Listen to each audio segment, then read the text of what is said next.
Hello everyone and welcome to episode 7 of the Coffee and Coaching podcast. Today, me and Jack are joined by Maya and we're going to be talking about the whole George Floyd situation and racism in general. Welcome Maya, please introduce yourself, explain why your screen is blacked out and what coffee have you got? Hi, I'm Maya Orjiekwe. I'm a personal trainer in the Liverpool area and I don't have a coffee. Oh, yeah. Wow. You just been through this, I thought you were going to lie. Okay, I have a coffee. Yeah, I have a coffee. But yeah, I'm just on here today, obviously talking about the George Floyd situation and racism in general. I think obviously it's a good time to do it because it's Blackout Tuesday today. And I feel a lot of things need to be said and understood. So that's why I've jumped on here, obviously to talk about it and discuss it. Why is your screen black? Oh, because I've got pseudocreme on my face. I fully said because it was Blackout Tuesday, but you know. No, yeah, we'll go with that. We'll go with that one instead. Yeah, that's a better option. What coffee have you got, Jack?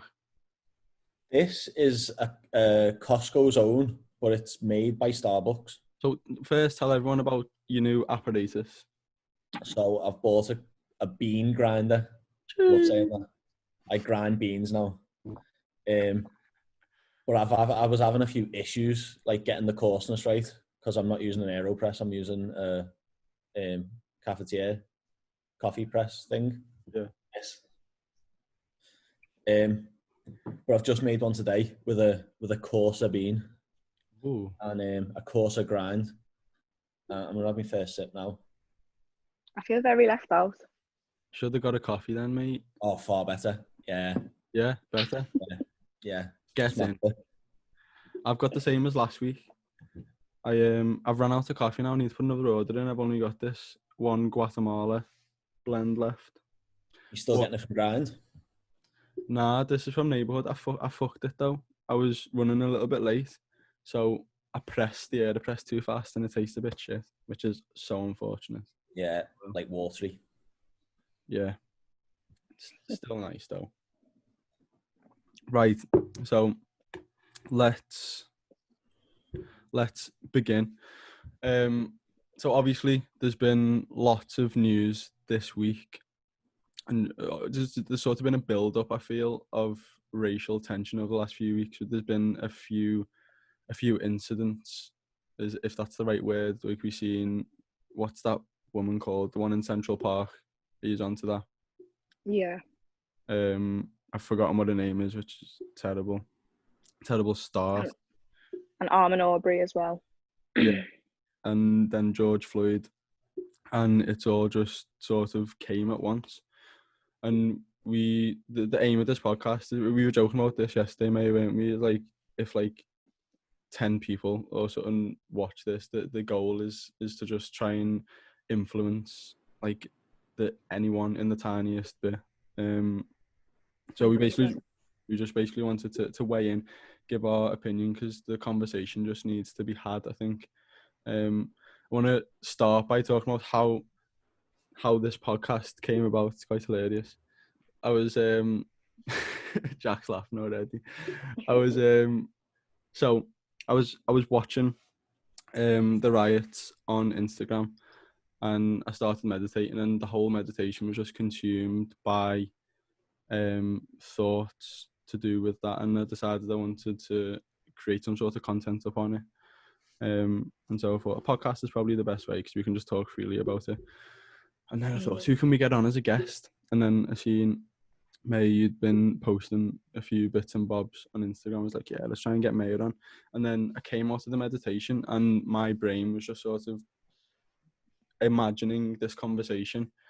And the whole root of the conversation was to do with being mixed race and what our experiences are like, blah, blah, blah. I am mixed race. If anyone's watching, I am actually darker than the light is fucking me up.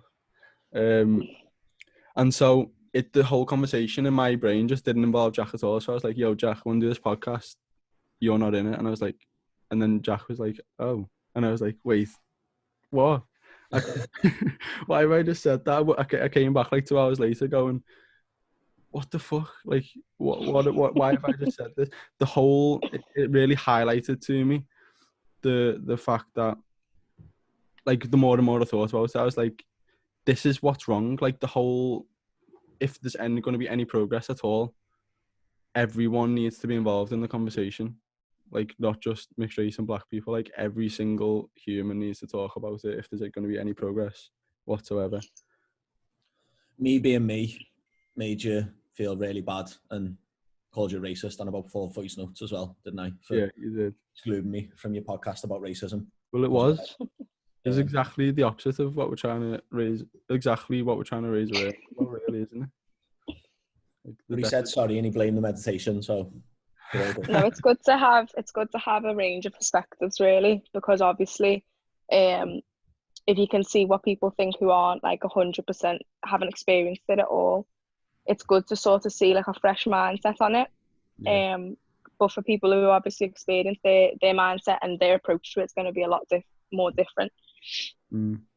Definitely. I think you're right, Isaac, as well, in saying that everyone needs to speak about it. I've seen so much this week saying about, I read something yesterday and it was like, when they came for socialists, I didn't speak up because I was a socialist. When they came for Jews, I didn't speak up because I wasn't Jewish. When they came for blacks, I didn't speak up because I wasn't black. When they came for me, there was no one left to speak up for me. And I think that sums it up quite well, that it doesn't matter if it's not affecting you directly. It's the fact that it is affecting people. And if you're not an arsehole, then you should be wanting to do something about it. And I think we've all got into this industry because we are people that want to help other people. So I think this is quite a fitting conversation for us because we all do want change and we want to help people. So I've actually been looking forward to this all week. The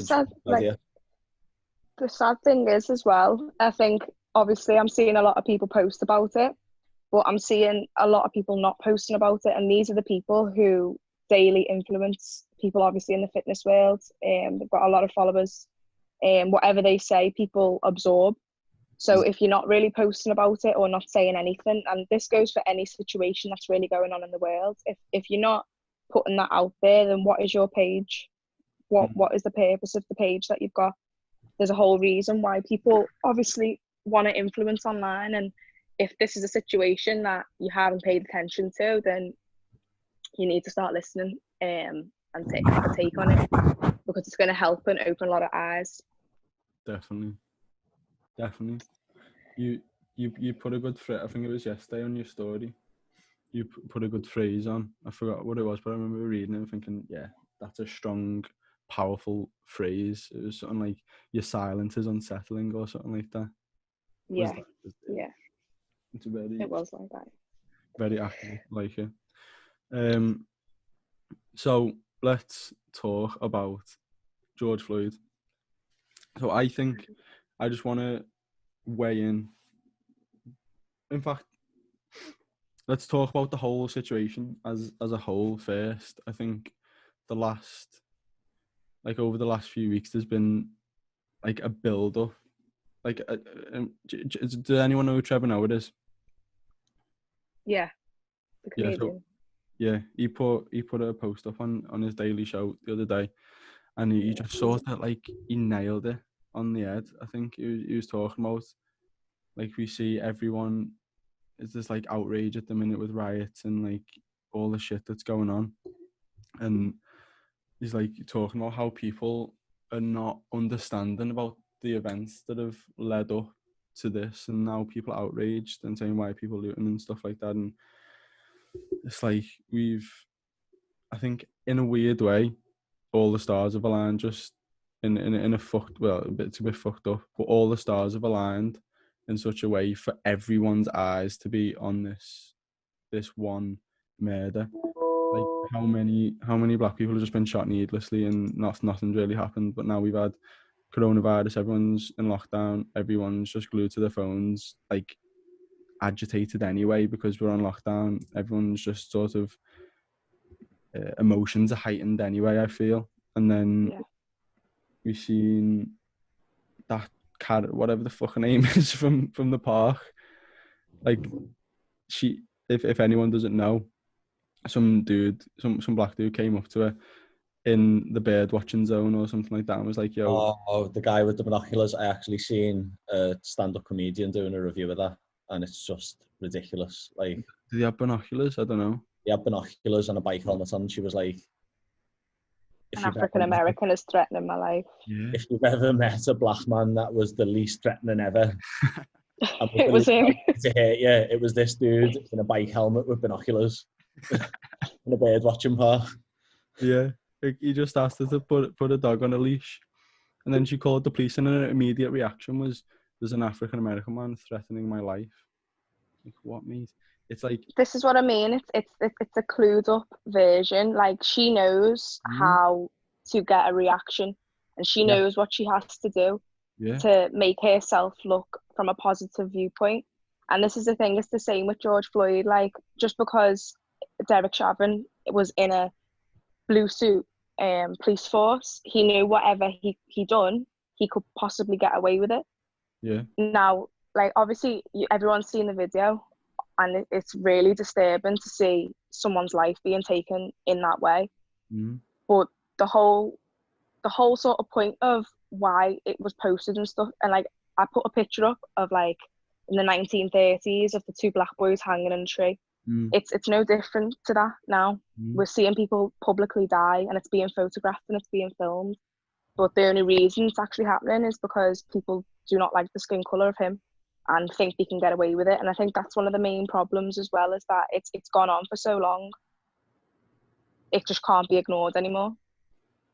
Yeah, and that's the thing. Like, it's just like, how many? There's like pages and pages of names that we couldn't even list of black people who've just been killed for no reason, and it's just like, it's almost normalized. And I think, as I said before as well, like, I feel like the stars have aligned in a fucked up way where everyone's eyes have been on this, and it's been such like a casual, disgustingly just normalized murder just in daylight for everyone to watch, and it's been recorded and everyone's seen it, and now everyone's sort of like, whoa, like this actually can't go on, because that's, do you know what I mean? It's like, it's not just a shooting, it's like someone's just actually just casually nailed on someone's neck until they've died, and everyone was sat there going, yo, you can't breathe.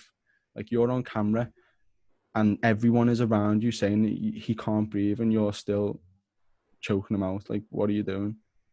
And this is the thing that I think the saddest thing about the whole video is that I put a post up, and it was about the situation, and someone commented, why didn't they do anything to save him? Like, how can you just stand there and watch? And the real sad thing is that now in America, if you do intervene with the police, they'll shoot you straight. They'll have a sort of, I'll put it in inverted brackets, a reason to shoot you. So people just stood back and watched in pure fear of what actually happened to George Floyd. And I read a little bit about him, and he was a really good guy. His sister described him as he would take the shirt off his back, and he was trying to change his life. And the funny thing is, he actually worked in the same place as that Derek Chauvin. He did security guard shifts. So whether there was some malice behind that, and whether he actually knew who he was when he met him and wanted some sort of, I don't know, like, I want to say revenge. I obviously don't know what the situation was between them, but maybe it was some sort of malice towards him because he knew him and felt powerful in the time.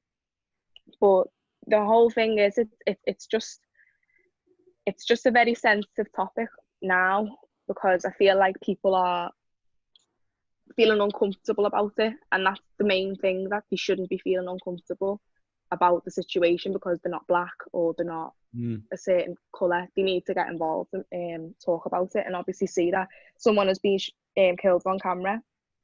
And if we've seen that anywhere else now, it'd be heartbreaking, but it's even more heartbreaking. He's a grown man, and he shouldn't have his rights stripped from him like that.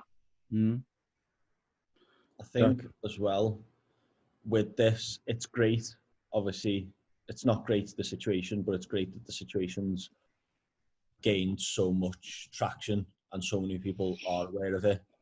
But I think as well, the it's been going on for so long, and there is so much social media and videos out there on Facebook, on Instagram, on everywhere of things like this happening, especially in America. And I think for a lot of people, I think with any situation like this, with lockdown, with wars, people start to become desensitized to it if it goes on for too long. And I think right now it's fresh. People are hurting from it. It needs something. If there's going to be change, if things are going to happen for the positive from this, it needs to happen quickly, because it will just become another black man that's been killed by police. If it does go on, because what are you going to say, Maya? What fuels the problem as well is obviously, like, in America, I don't know if you've got any family over in America, but I do. And before my mum met my dad, my mum's side of the family was racist too. They didn't really like black people, but now every single one of them has married outside of their race. And in America, it's still like that. It's still, even though it's very diverse, and you go there and you'll obviously see a lot more black people than you would in Liverpool, let's say, it's still that sort of prejudice against it. And we've had a black president ruling the country, and this still goes on. And people like Donald Trump, obviously, like, we don't need to talk about him. We know how much of a bad person he is at the end of the day. Describes them as, in his Twitter posts, as thugs. But the real thugs out there, I don't know if you've seen all the videos, it's policemen. Sorry, you just broke up then. No, you went really clear. I don't know what happened. You went really clear, like, well better than your audio up in the whole time, and then you cut out. Oh, did I? Yeah. I was just saying the policeman, I think. Yeah, the policemen. Because from all the videos, obviously, it's a riot. People are breaking, looting, and doing all things that they want to do because of, like, anger.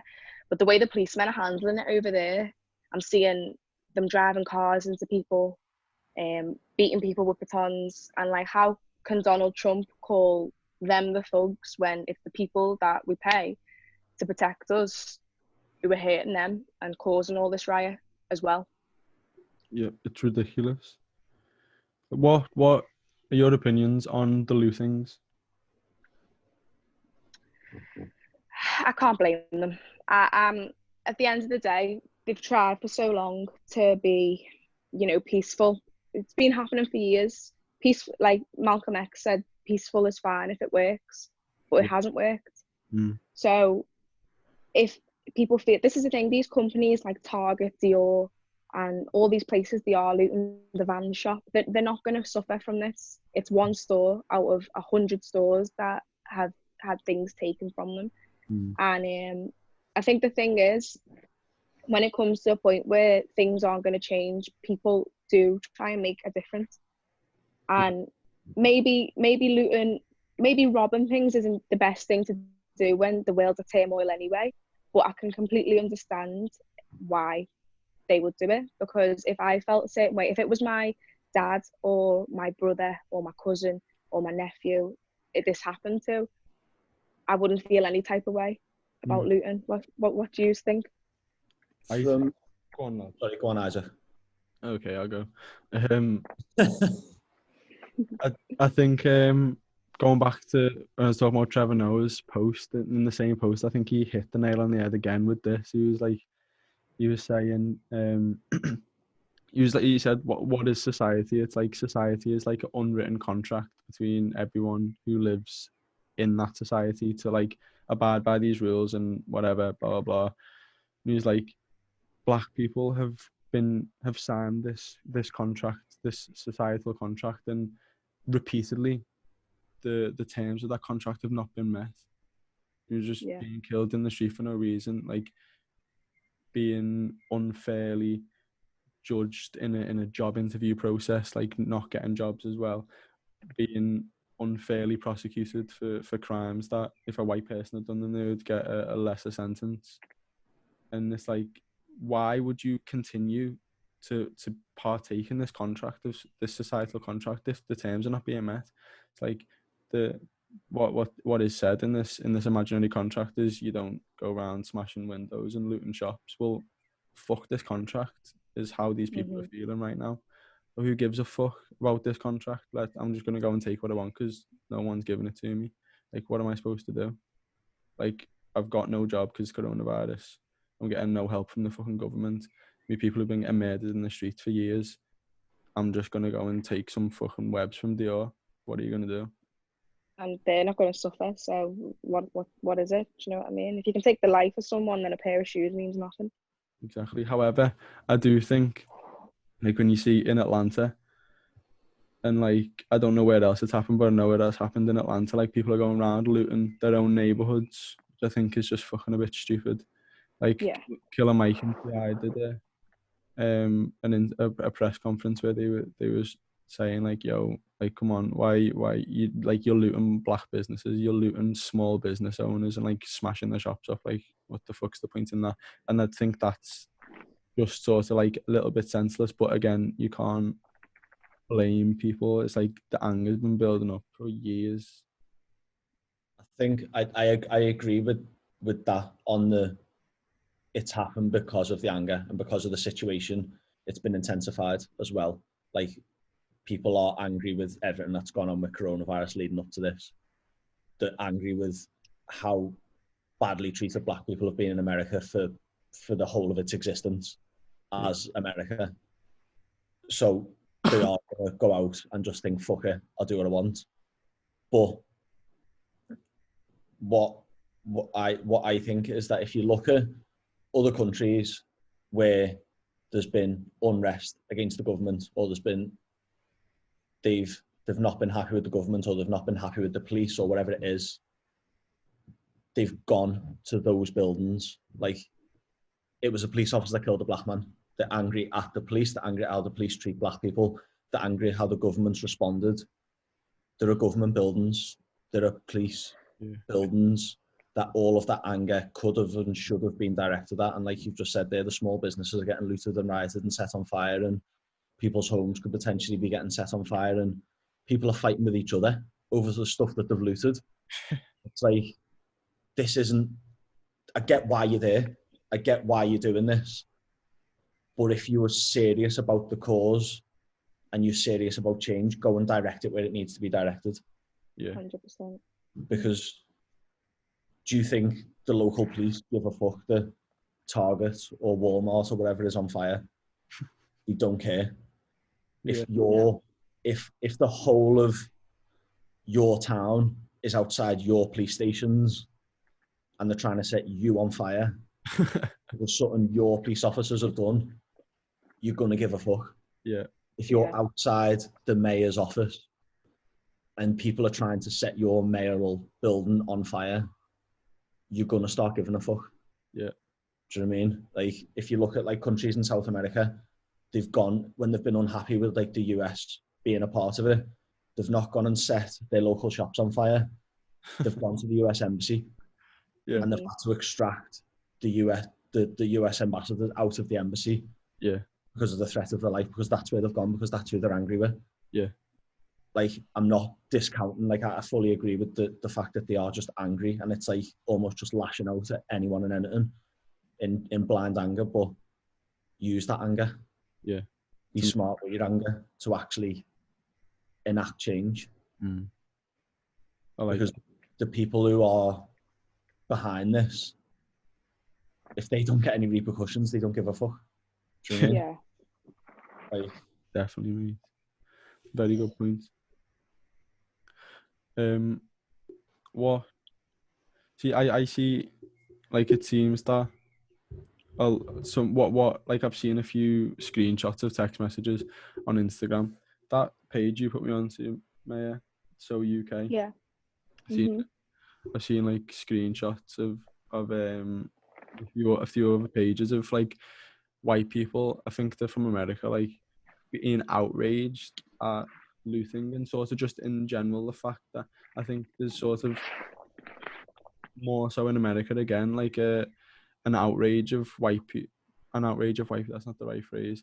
White people are outraged or get annoyed or pissed off when the idea of white privilege is brought up, and it's Yeah. like, I don't think people are sort of in denial and completely just don't understand what is meant by white. White privileges. The thing is, it's as coming. Obviously, my dad and my mum look very different in appearance, but what white privilege is, it's not that you are making things harder for us. It's just that things are easier for you. And like, see, from my experience, I'll talk about from my point of view because it's much easier to relate to that. When my mum, obviously my mum has married my dad, when people find out she is married to a black guy, they approach her different. And the same when people find out my dad is married to a white woman.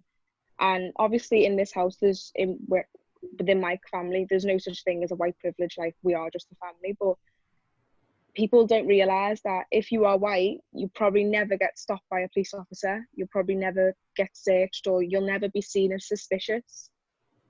And that's just based down to your skin color. Like, how many times have you seen videos of guys in London getting searched, getting stopped, getting arrested for no apparent reason other than you just look suspicious?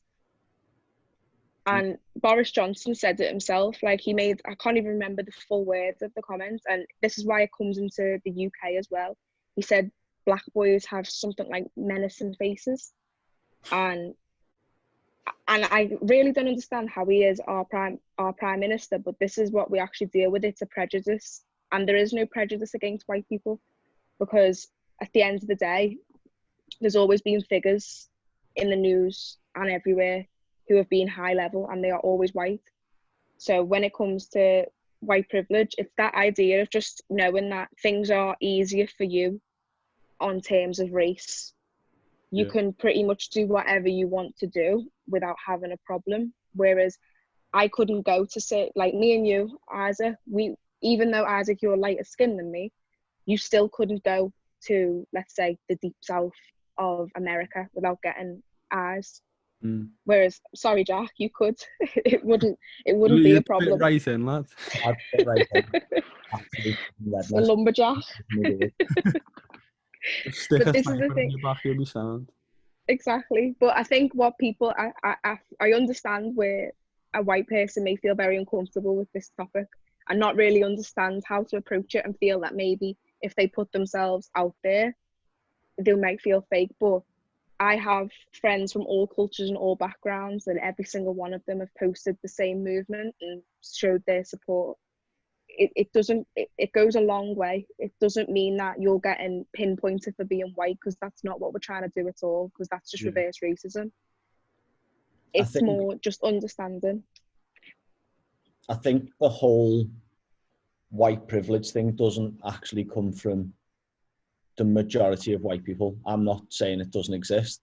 I'm saying the powers that be, the people like presidents, prime ministers, the higher politicians, are white, are racist. Yeah. And not just racist, but are just completely detached from society. Like, Boris Johnson's never been down to the corner shop in Tuebrook to buy a pint of milk. Do you know what I mean? If that's how he grew up, he wouldn't be racist. Do you know what I mean? Because the shop around the corner from me is owned by a family of the Scousest Muslims you've ever met in your whole entire life. Like, they've got a thicker Scouse accent than me. And you don't see race, they're just the guys who own the corner shop. Like, but that's you though. Like, a lot of people will. That's me personally, but I think just growing up in Liverpool, the amount of racism that gets aimed at corner shop owners is insane. Oh my but if you look at casual, how the powers that be form communities, do you know what I mean? They push communities together. So in America, you see massive black communities, massive low-income black communities. Same in the UK. There are massive low-income Muslim communities. There are massive low-income black communities, and it's just another form of segregation. The parts of Birmingham that I couldn't walk down. There's places in the UK when I was in the army I wouldn't go, even not in uniform, because it was an area that just wasn't safe for me to go. And the same now, because there is so much racism still existing, it wouldn't be safe for me to go there for the hatred of the things that white people have done to other races. And that's not through us, that's forced upon us almost, because if you put a load of people who've all suffered the same issue in an area together, and they all talk about how much they suffer from this issue outside of their area, anyone who slightly relates to the cause of that issue comes into their area, they're going to hate against them. Yeah. Do you know what I mean? So if there's massive black communities in America and they've got white police officers coming in and shooting them in the face, against them, they're shooting them, they're killing them, and then this happens and there's riots. If you're white, whether you're involved in it or not, you're at risk of being a target of that hatred. Yeah. And that's not through racism, it's through a group of people all experiencing the same hate directed towards them, and you can't pinpoint it. Like, what does a racist look like? You've no idea until they're racist. Yeah, and I think that's a huge reason why white people feel attacked when people bring up white privilege. It's like they think, like, what when people bring up white privilege, they're not trying to say, as you said before, mate, they're not trying to say you're wrong for being white. No one's saying that. No one wants to make you feel uncomfortable. It's just, look, acknowledge that it's harder for us. Definitely, and I think black people, like, it's not like no one's trying to make you feel uncomfortable. It's just like, yo, come on, give a fucking hand here. Like, Jesus. Yeah, exactly. But this is the thing as well. Like, obviously, we are all from the UK, and obviously we've had experiences here. But compared to the US, it's minute compared to the US. I'm not gonna lie. But I think what would be good is just, like, you know, understanding, like, experiences, because I assume, are you from Huyton? Are you all from Huyton? I'm from Huyton. Well, used to live in, grew up in Huyton. I'm from Garston. I'm from Garston. Well, I grew up in Huyton, and obviously I think the main thing that people are forgetting is that there's a lack of diversity, which makes people self-segregate themselves. So growing up, obviously I was the only mixed race black kid in the whole school, going through primary and secondary, most of it too. And I think why people feel like with this topic as well, they feel like they shouldn't get involved because they're white, is because maybe they don't have a friend group, or have one, which is sad, they don't have one friend who's from a different background. They all come from the same sort of areas, and that's Liverpool in like a nutshell. It's always been like that. But I think the main thing is that now when people do self-segregate and feel uncomfortable in certain places, it's just because you don't have that sort of relative to anybody of a different colour.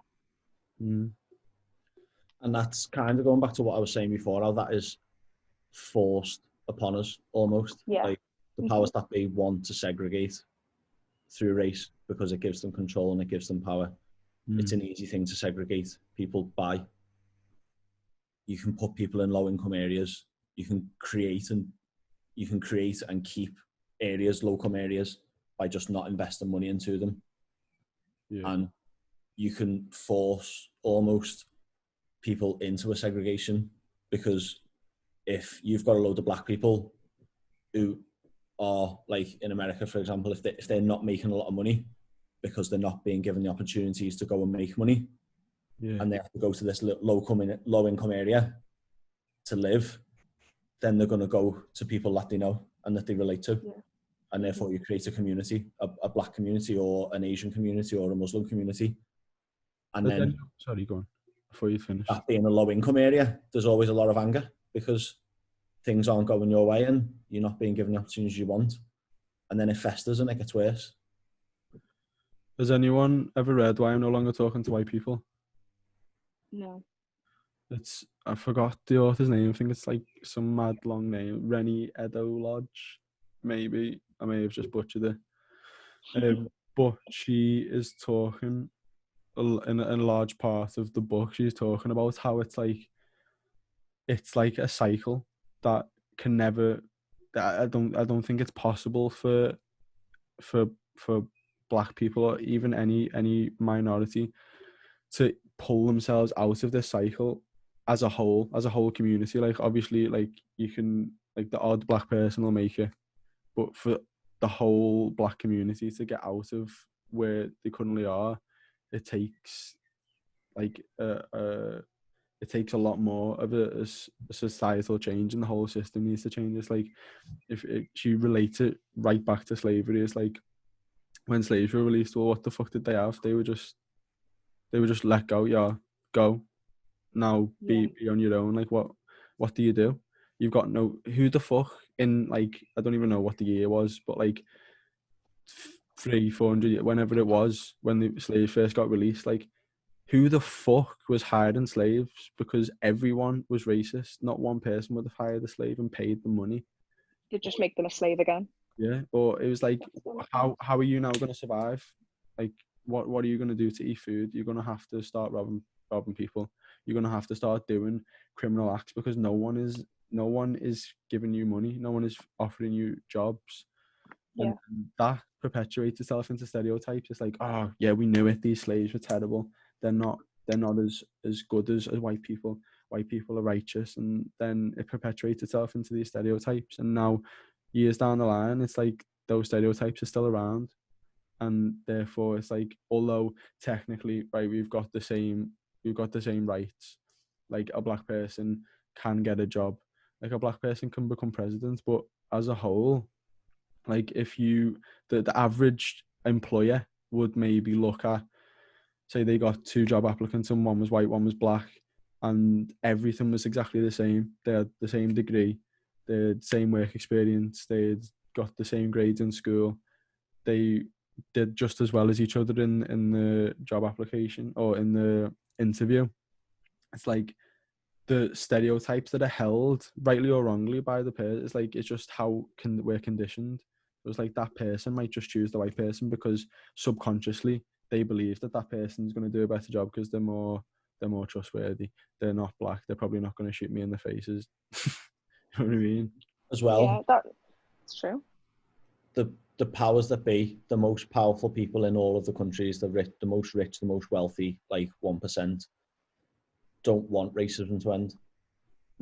Because if people are busy hating on each other because they're a different skin colour, they're not busy concentrating on what's actually happening, which is a really sad thing. And it's only if we all come together, like, if the richest 1% are the reason behind racism still being existent and still happening and still being pushed upon us to keep us separated, then we need to come together, because that's 1% of the population. This is what I mean. Like, how can we even tackle racism properly if all the people who supposedly take care of our country and all that, they are the main issue of racism? Because at the end of the day, it's like a copy paste. So if Boris Johnson, Donald Trump can say these things and rule the world at the same time and have a lot of money to control it, then this is why people feel helpless to the situation. Now, the truth is, at the end of the day, racism isn't going to go anywhere. It isn't actually going to go anywhere. It's going to last forever, because there's going to be communities and groups like the KKK who their daughters, sons, whatever, they're always going to have the same viewpoint. But the main thing is, like, as you're talking about, like, sort of the prejudice of when you go for a job and everything, something needs to change, like, within the law, that you cannot be discriminated or you cannot be sort of targeted just off your colour. Like, it should be something there that states you have a right, because now in America, I feel like there should be a change. Like, when you do get arrested, it has to be off a non-prejudice basis. Like, George Floyd, he was put in handcuffs, put on the floor, and then the knee on the neck was just a sort of thing that Derek Chauvin wanted to do. It's not that he wasn't resisting, he wasn't restraining, he was just laying there begging for breath. And that's the saddest thing. There are laws in place. Like, there's definitely laws in the workplace in the UK. Like, you can't discriminate on job, on race, on colour, on age, on anything. Yeah. Law on paper. And it's the same in America. You can't arrest someone for being black. Like, you just can't.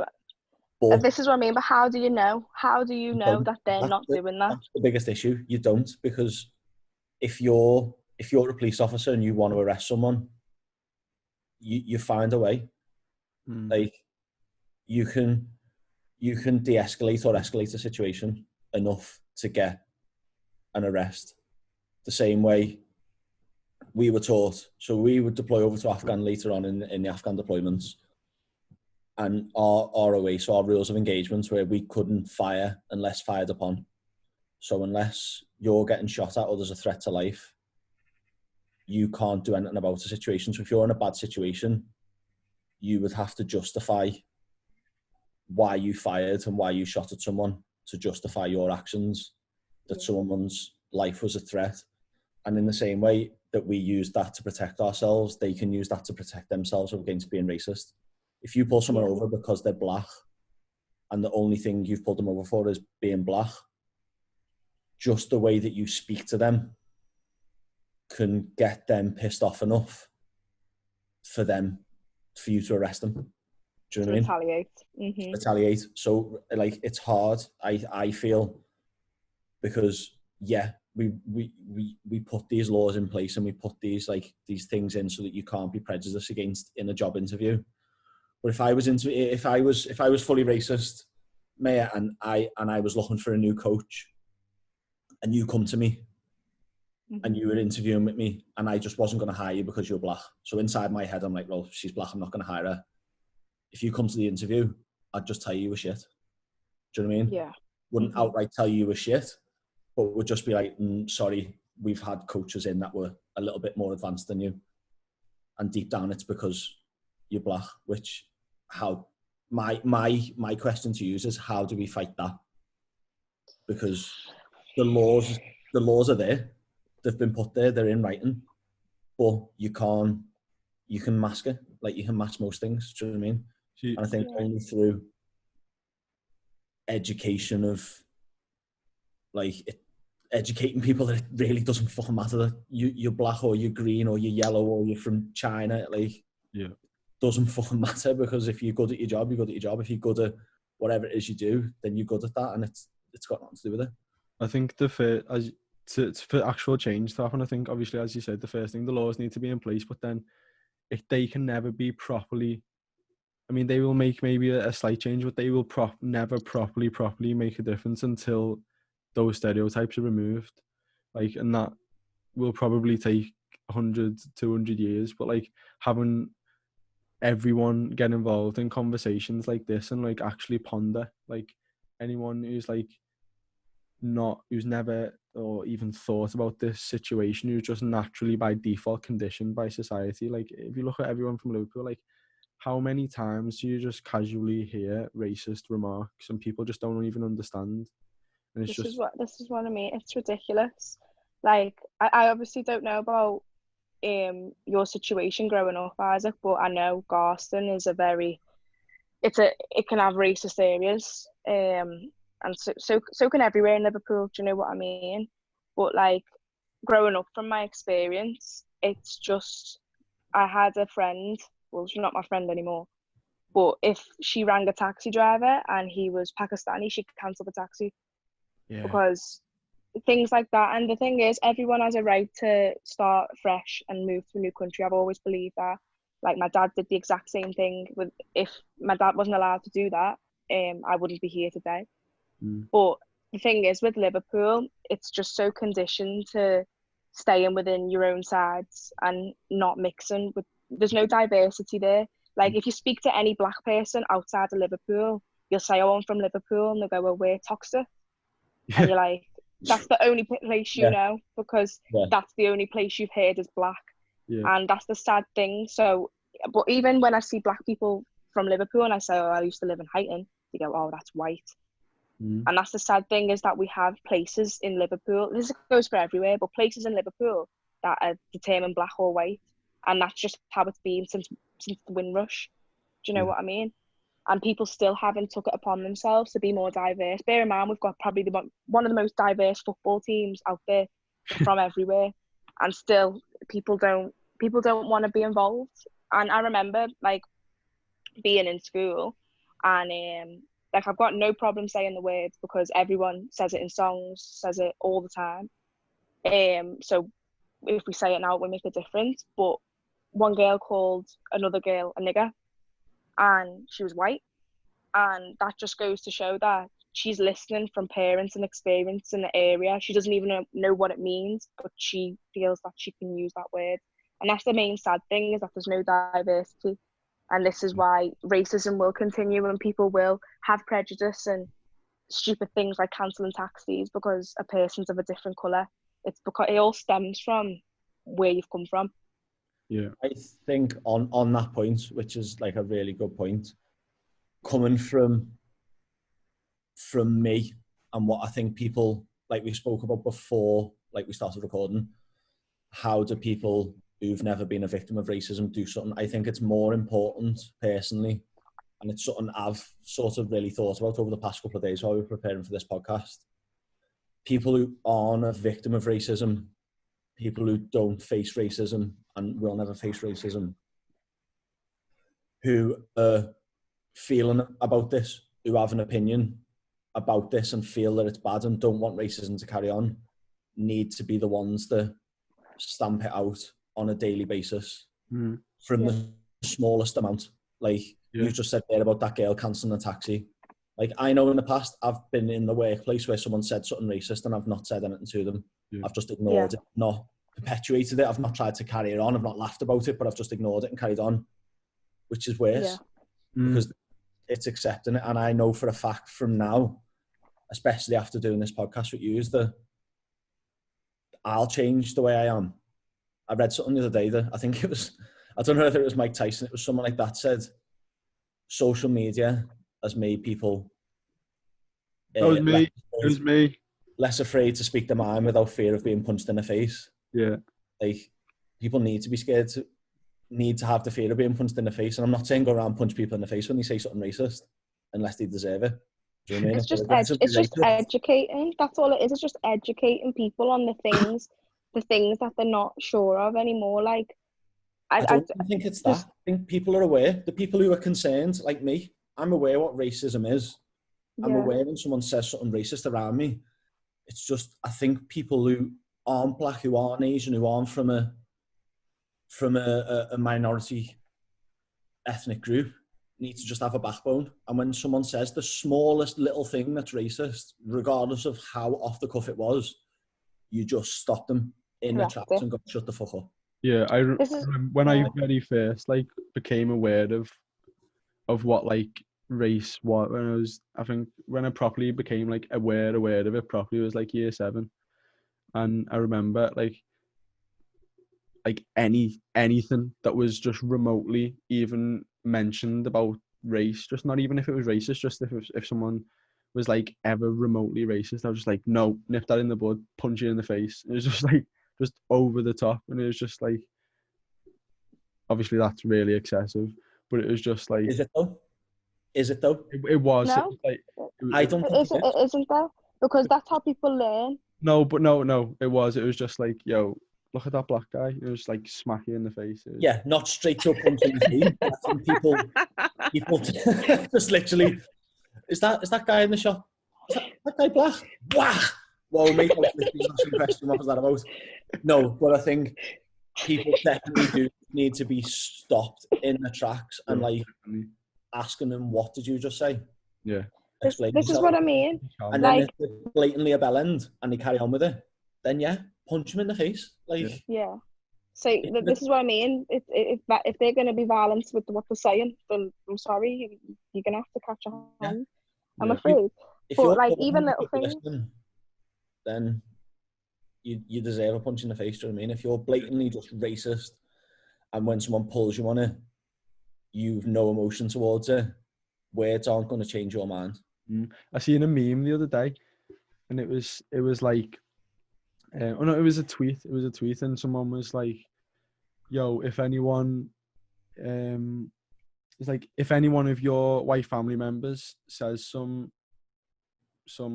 racist shit over the next week to do with these lootings or to do with just anything, just ever so slightly racist, pull them on it straight away, because that does well more than putting a post up. saying Black Lives Matter, like if you pull your family members, they take note. If you pull your friends, they're like, oh shit, like this is Yeah, and like I regret not saying things to people in the past. I don't know about you, Isaac, but yeah, like I used to get called half caste all the time, and I don't think people actually know where that word derives from. And I think people think it's a normal thing to say, but it basically means you're half a caste person. That's what they're trying to call you. And back in the day, people would sing nigger in a song and say things, and I'd just be like, laugh it off. Do you know what I mean? But I think that's one of the main things, is pulling people up who aren't even clued up about what they might be saying that's racist. yeah, Like, the sad thing is, like, people in Liverpool have no problem calling someone from Pakistani, I don't like saying the word, but they have no problem calling them that, and they think it's normal, but it's not normal at all. And you need to nip that in the bud straight away and just tell people, like, listen, the way you're saying things, even the way coloured, it doesn't sit right with me. It never has. yeah, Because why are you defining me to a colour when you're a colour too? We're all colours. yeah. We're all different shades. So why am I the one who's coloured?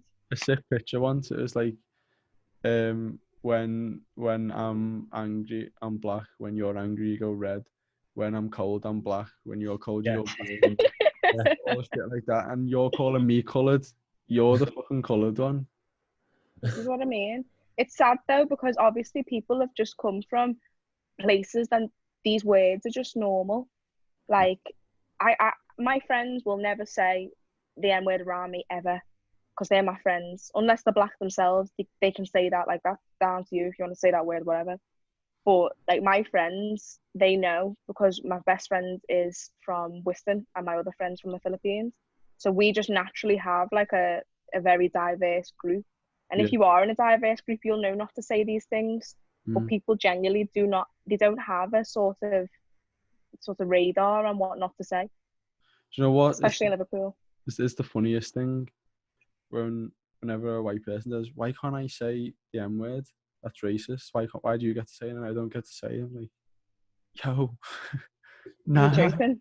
Like, Fat person can call themselves fat, but you can't go around and start calling them fat. yeah, but and this is the thing, people forget the meaning. Multiplied by like 1,000,000. By like a fucking ridiculous amount, like multiply it by infinity. Even the other day, like, it literally originated from like the most derogatory term in the world. But I'm white. Why can't I say it, mate? Nah. I know. You can't. Why are you even asking? Why do you want to join in? But this is the thing. I had someone message me the other day, a mixed race guy, and it was a quote, and it said, "If you're not black, do not say the N word." End of. And that was just a quote. And then he said to me, as a mixed race person, we shouldn't be saying it anyway. And I said, okay, so what you need to understand is this word's being taken from a very horrible, derogative word and being changed into a word of like endearment. So we call each other that as like a brothership, as a friendship. That's what it's been turned into. So we can, it's like an ammo. We took the ammo and used it ourselves. Yeah, you've took the word and you've owned it. Like, yes, so now when someone else wants to say it, it does not make sense. It's like me giving me giving a nickname to someone and someone else using it. It doesn't work the same. It just doesn't work the same. Like, you can't say it. And this is the thing, like, even I've seen a lot of people, there's a video of a girl and she's like a makeup artist, and she said it while she was singing a song, and she proper stood the corner on why she should be able to say it, but it just did not work at all. Like, just don't say it. What the fuck? She went to a Drake concert, and obviously he said nigger, and she was proper mouth the word, and everyone just kicked off because that's not what you should be putting online, basically. And she saw no fault in it. What was her argument? She said, it's a song, I'm enjoying myself, I'm with my friends. Oh yeah. Which you know what, yeah, if you want to say that in your own space, on your own, do not say it around me or post it on social media at the end of the day. Do you know what I mean? Yeah, but then if that is left to be okay, it's like that thing we were talking about, we're trying to, like, if any change is going to happen, every stereotype or every, like, it needs to be like changes at grassroots level for the whole system to be changed. Like, people can't say that on their own, because then it's like it's behind closed doors. It still exists. It needs to be eradicated completely. This is what I mean. It's just educating people. Like, obviously, I hope now, like, people didn't even know about the word half caste and didn't know what that actually meant and all things like that. It's just getting clued up on things. But this is the thing: if we live in a world where everyone like not fantasizes, but looks up to black rappers, athletes, fitness, not all these people, then you just need to basically take some form of respect, or just, this is what I mean. Yeah. See, it's mad. My stepdad said this to me the other day. It's like, it's just made me laugh. It's like, how many racists are there in America that will be like watching black athletes play and be like, oh, like clapping them at the game and that, going, oh, sick, that, like, oh, you're like unbelievably talented, like giving them praise for being an athlete, but then wouldn't let them in the house. Yeah, 100%. It's insane. Like, I think in the fitness world as well, I've had people come up to me in gyms and being like, oh, you built the way you are because you're black. And I'm like, what? You did a post about that the other day, didn't you? Yeah, like a guy came up to me and he was like, oh, you know, because genetically you're lucky because you're black, you got black and you're going to be stronger. I ain't seen any black CrossFitters, to be honest with you. So I don't know where they've got that from, but I think even that in itself, it's sort of putting people in a bracket, like black people are meant to be this and this, and this is why they're athletes. It's not anything about that. It's just your genetics, really, isn't it? Yeah, definitely. I mean, I think obviously there is some sort of genetic predisposition to be better at certain things. Like, you don't see French 100-meter athletes, but you don't see any white 100-meter sprinters. Well, you do, but they're not very good. Yeah. They're not very good. That 100-meter final in the Olympics is... There's not one white kid there. No, that's a black guy in every way. And that's completely like, that's just how it is. Like, that's just how it is. That's not, it just is. Like, yeah, but then you wouldn't see, like, you don't see any black swimmers, and I think that's more of like a cultural thing, more so. Like, people say black people can't swim, but I feel like it's more like, oh, I'll never swim. I can't swim. Can you actually not swim? Oh, listen, I get all panicky. To be fair, I'm a shit swimmer too. But I don't think it's because, like, I've heard some silly arguments in the past. Our bones are heavier. Our bones are more dense, so we sink. Like, all shit like that. Like, come on. I think it's let's just answer the question now. Like, do you just not like swimming? Like, we're scared. Hate it. Like, out of the three of us, I mean, I don't like swimming anyway, but I nearly drowned. So, like, that's why I can't. I nearly drowned. Yeah, you nearly drowned. Like, yeah, you're right. You don't see any real black swimmers, do you? And I don't know why that is. But have you met a Fijian? Like, there's one island in Fiji. I feel quite bad for them, actually. Like, told me, go on. Yeah, so like pretty much every Fijian I ever met is built like a house. Like, they're just a huge race of people. Like, they're just tanks. Apart from this one small island, I can't remember the name of it, where they're not, and they're all quite short. Is that the island where they're all like 4 foot? Yeah. And it's like, oh mate, you got. We did about that in biology A level, to do with like genetic bottleneck. Yeah. The amount of like islands in Fiji, and you just happen to be part of the descendants of that small island, and it's just like, you're like, you could have been an absolute tank, and but it's mad. But they've got that exact same Fijian mentality, like lovely people, but just absolute tanks. Like, no, I'm not going to say it. Stupid analysis won't work. But like, yeah, it's just weird. Like, you've come from like, I don't know how far apart the islands are, but I know you can travel between the islands in Fiji quite easily. But from one island to all of the rest, just completely different build. And yeah, again, ties back to it's just genetics, isn't it? Like, well, it's like, do you know what geographic isolation is? Geographic isolation. Name me up. It's basically like, it's how evolution occurs. So for evolution to happen, there needs to be some sort of change in environment between two groups. So of course there was obviously like imagine the very, very first population of humans. Or let's just take these two islands, for example.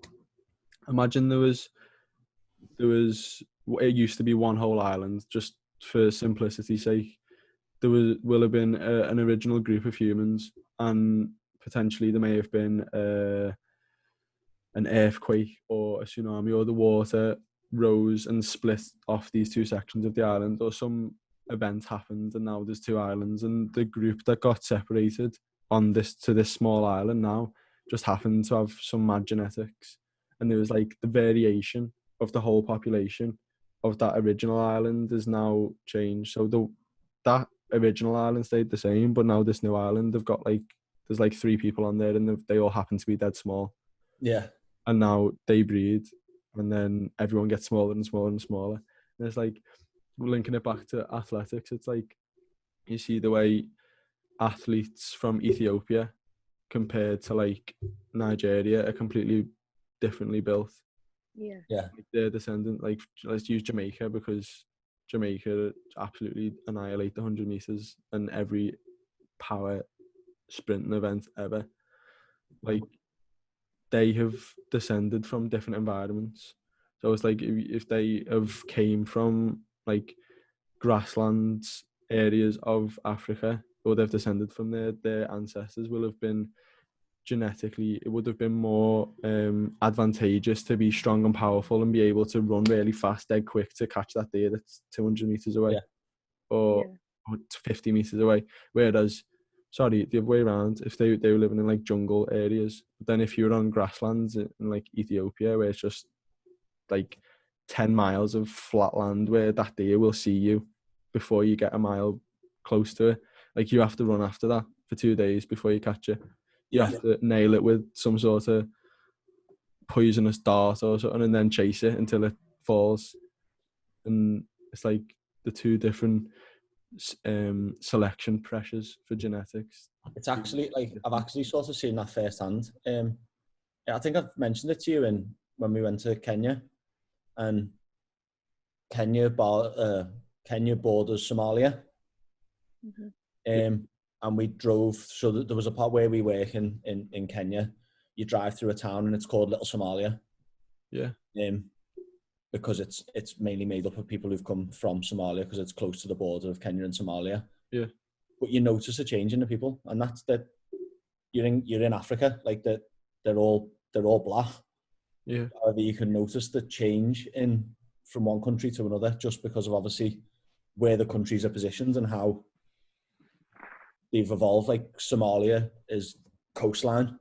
Yeah. And obviously probably mainly like survived from like fishing and stuff catching stuff from the sea. Whereas then Kenya has got a lot of inland and stuff where there wouldn't have been any fish sources, and it would have been out hunting for animals and stuff like that. But see, this is what I mean. This is why it's important to know these things and like understand why people actually are different. Because people don't get it. Do you know what I mean? People don't understand people from different cultures at all. I think it would be. And like, sorry, go on. No, go on. I was done. I think it's. I think it would be hilarious to sit down with like a really racist idiot who doesn't know that their ancestors were from Africa, and just tell them, say, yo, your like great granddad was from Africa. Like, what are you gonna say about that?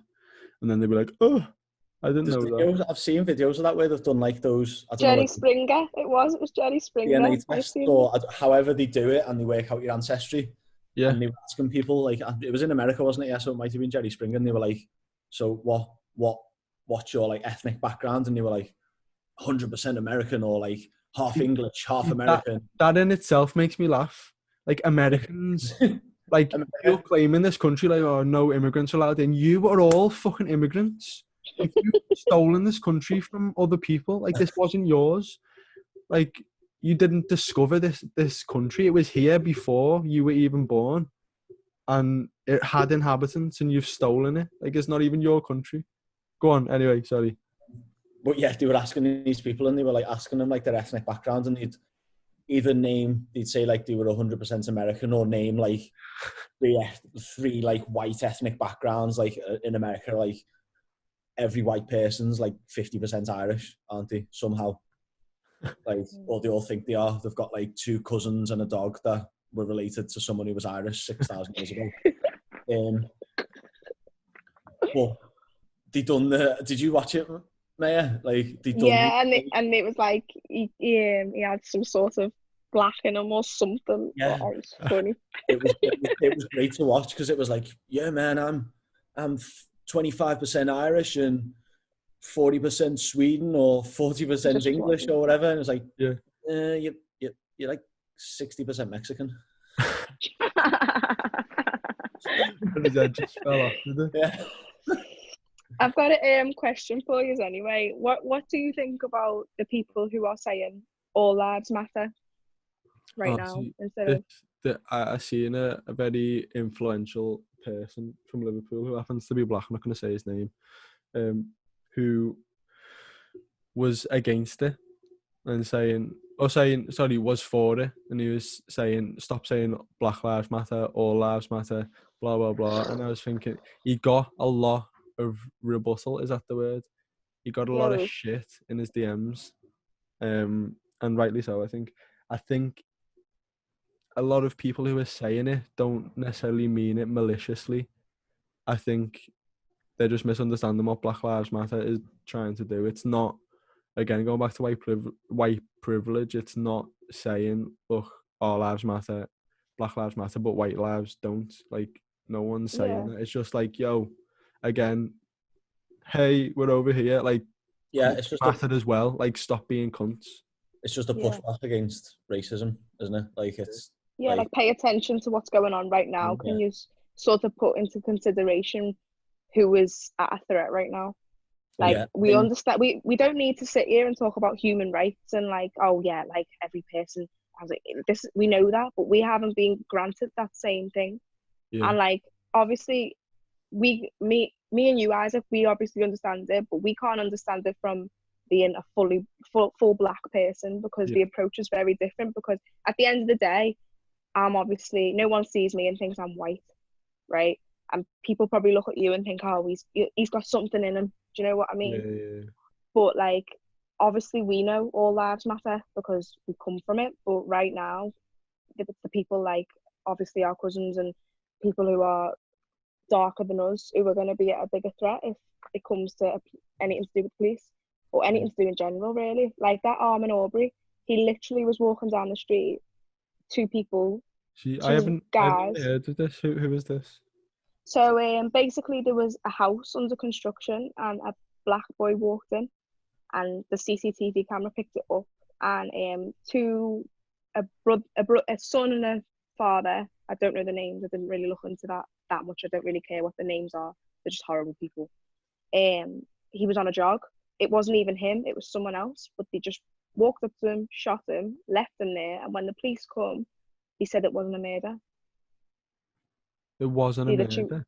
They just basically said like, oh, it's just an accident. And then obviously didn't they like chase after him in a pickup truck? Yeah, and then shot him. And he was on a run. This was like 5-6 weeks ago.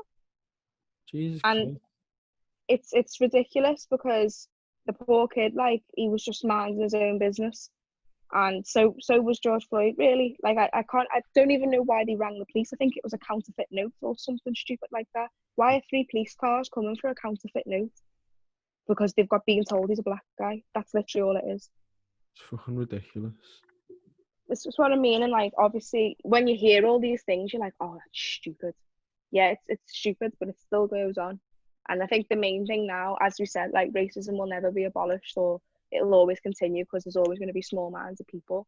But it's just making sure people know that you need to be able to recognise it. If you see someone being unrightly treated because of their race or colour, no matter where they come from, like, you should be saying something.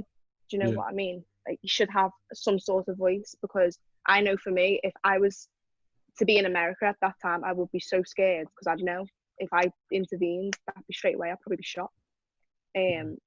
Or anyone would be shot, you know what I mean? But it's just making people aware of the things that actually go on now, and that's why Black Lives Matter is trending so much, and there's a Blackout Tuesday, because they're the ones at risk, not yous right now. That's all it is. Exactly.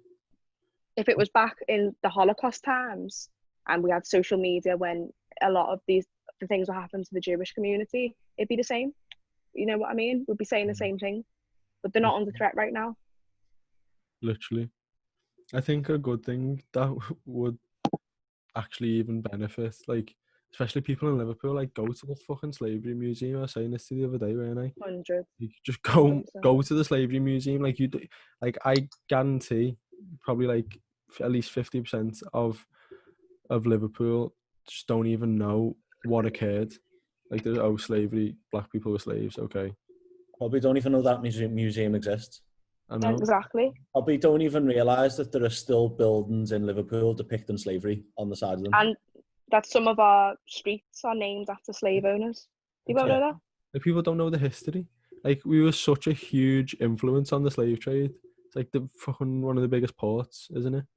Yeah. Like, this is what I mean. It's just people disgusting. just Like, really unaware. ignorance is just one of the main things that people don't care. If it's not going out, getting drunk, going freaking festivals and having fun, no one's bothered in this place. This is why it really makes me angry, because obviously I follow a lot of people who I've went to school with, and not one of them have posted anything.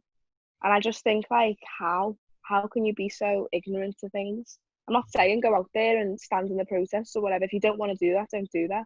But just pay a little bit of attention to what's going on. Yeah, definitely.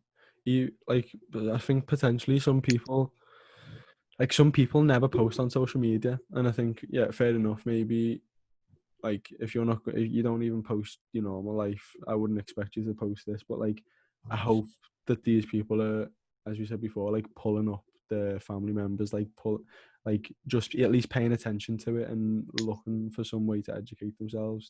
I think that's the biggest point, and that's the biggest thing I'm going to personally take away from the situation. I think the biggest thing that anyone who isn't going to post on social media, like similar to what I said about Lil Wayne in that interview, about him saying he's not going to speak out about it because he doesn't feel speaking out about it does anything further than him just speaking.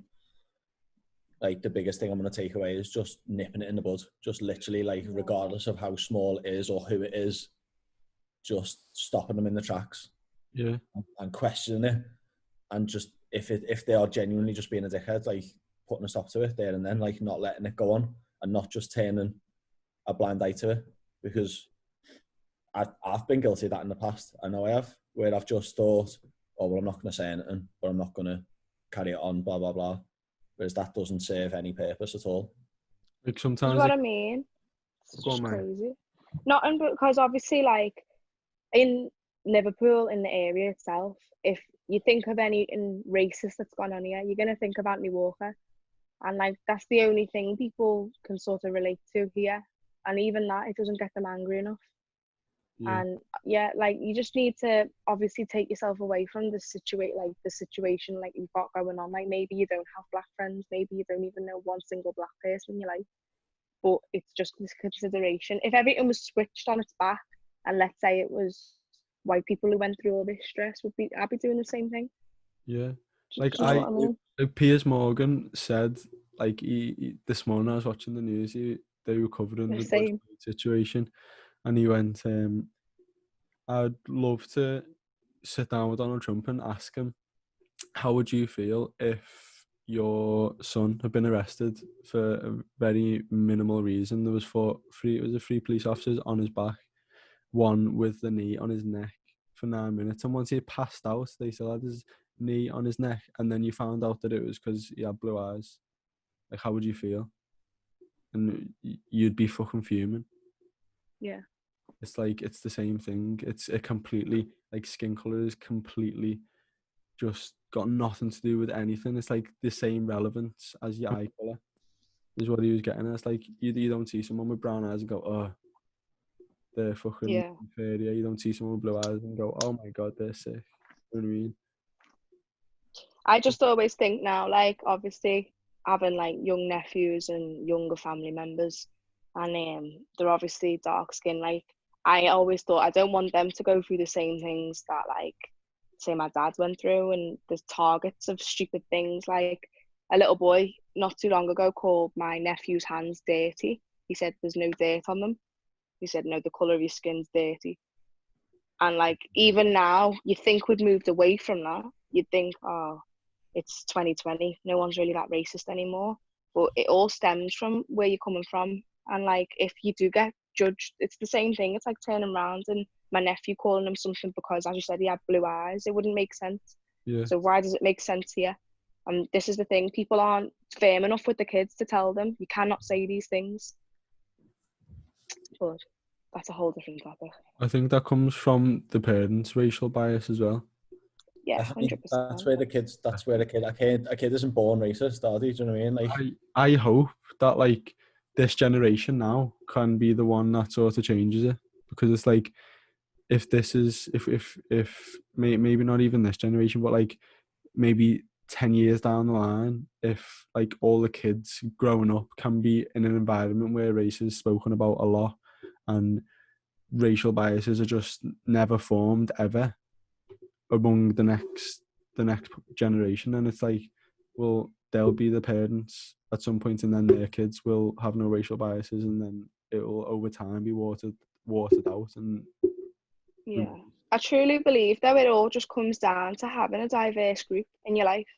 And I know that sounds like, even you, obviously, Jack, like you were in Afghanistan, you've met people from hundreds of different backgrounds.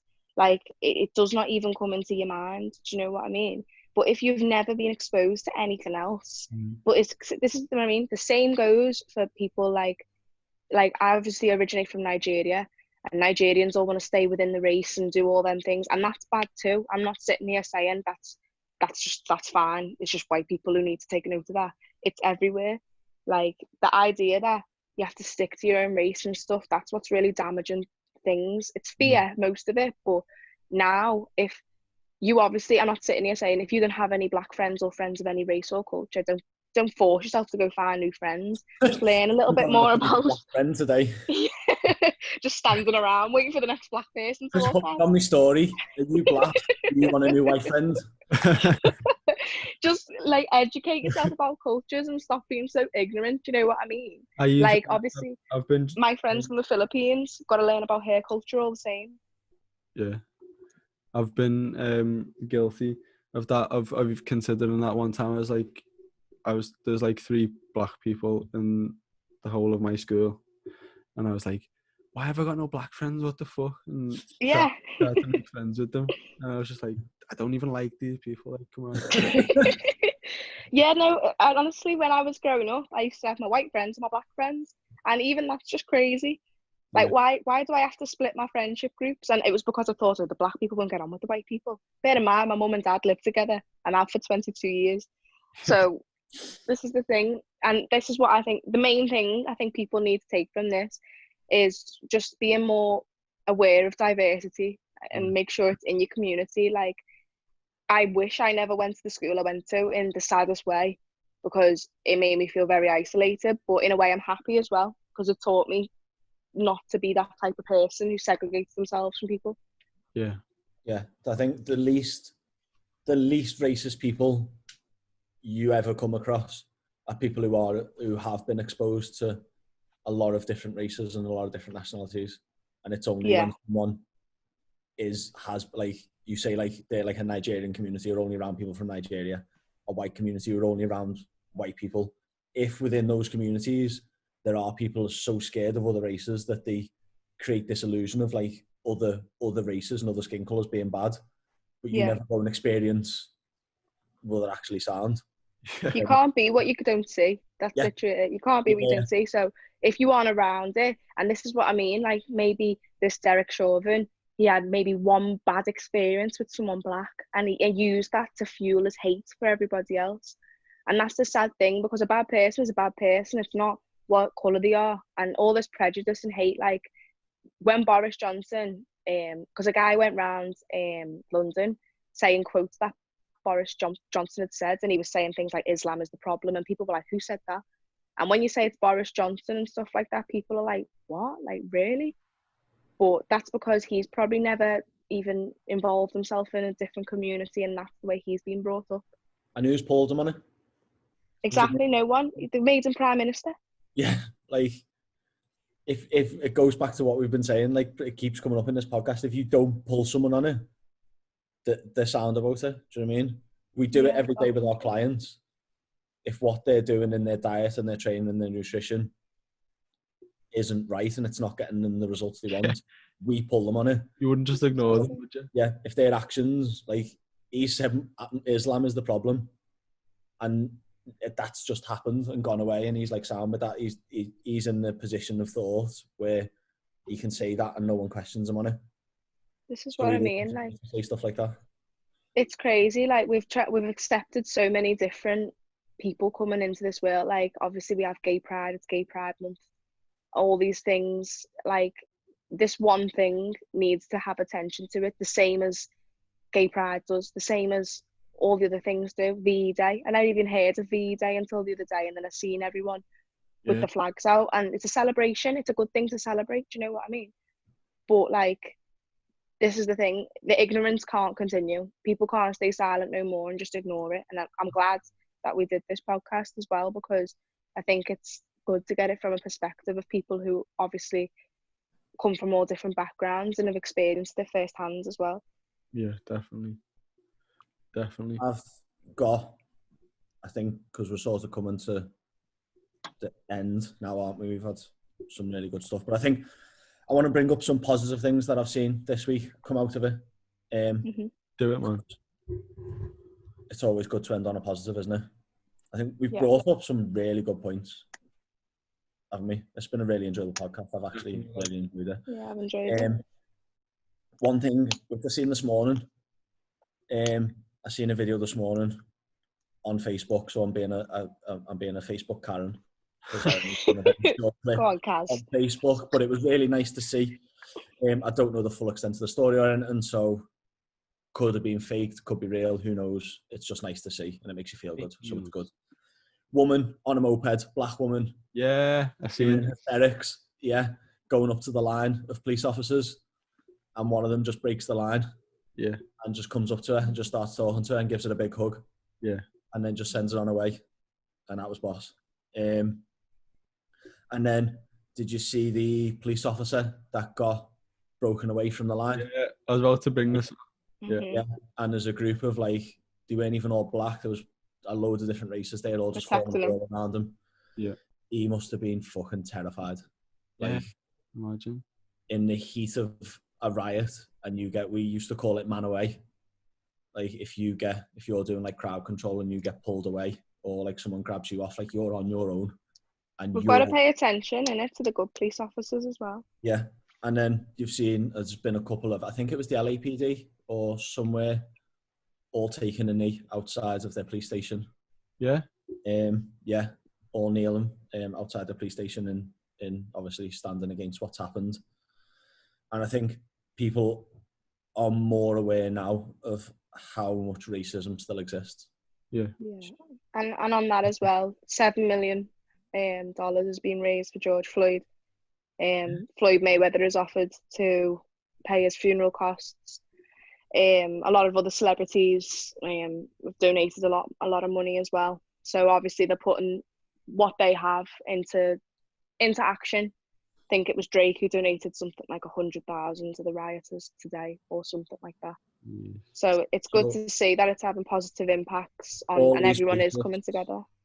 All these racists cheering because a racist killed a black guy, and now the black guy's family is going to be in that higher percent of high income people and has escaped quite a vast majority of the stuff we've talked about that black people will suffer. 100%. So your stupid racist actions have pulled his daughter will be set for life from racism. Yeah. Like, she's not going to have to worry about not getting a job interview because she's black. Yeah. She's not going to have to worry about living in an area rife with crime. She's not going to have to worry about not being able to afford college without a scholarship.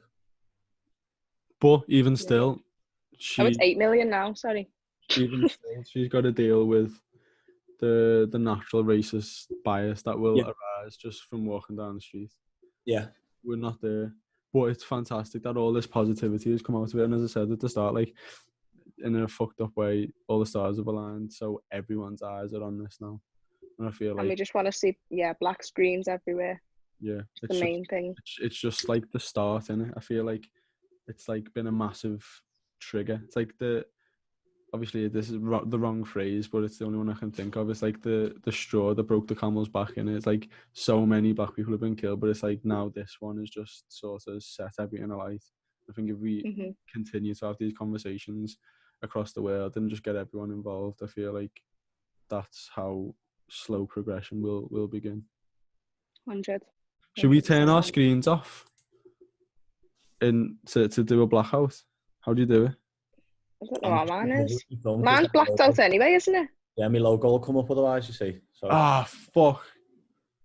Nah, that didn't work either. My logo just came up. Yeah, if I put something black over it. Yeah, man. There we go. Mine won't work. There we go. Everyone listening is just going to be like, oh, I can't even see this. Just know we meant good reason. we meant something. There was logic behind our terrible plan there. Hashtag Blackout Tuesday, man. Blackout Tuesday. I love this podcast. No, it was really good to see perspectives, yeah. Yeah. Thank you so much for coming on, Maya. Oh, no. I was made up when you asked me. Isaac, I was made up, honest to God. I think it's good as well because obviously I see what you do all the time on your page and stuff, and it's really interesting, like your videos and your posts and that. So it was good to sort of get to know you a bit better as well. Yeah, I think it'd be good to get you back on to hopefully talk about something a little bit more positive and talk about something to do with fitness. Yeah, something or coffee. Yeah. You have to bring a coffee next time. You best bring a coffee next time, I'm telling you. I've only got the crappy percolator shit, honest to God. Shite. Tastes like acid. Invest in an AeroPress. Oh, go on. I've got Harvey Nicks discount still. I'll try and order some. Jeez. Go ahead and tell everyone where they can find you on social media and plug your lockdown thing. So on Instagram, I'm at Train by Maya, and I've also just released a 6-week plan designed for shredding. It's available to buy over DMs. Lot of HIIT, lot of Tabata workouts, but also there's a meal plan on there that you can follow, basics just on how to sort of schedule your calories for your training days and your rest days. So if you're interested in that, just drop me a message. You can get on it. You get added to a private Instagram story as well to help you. But other than that, if you want any other advice or any tips and training and stuff and nutrition, just follow me on Train by Maya. Awesome. Go and check it out. Right. Thank you, everyone, for listening. We'll see you in the next episode. Yeah. Thank See you. you on the next episode. Thank you, Maya. Thank you. It's all right.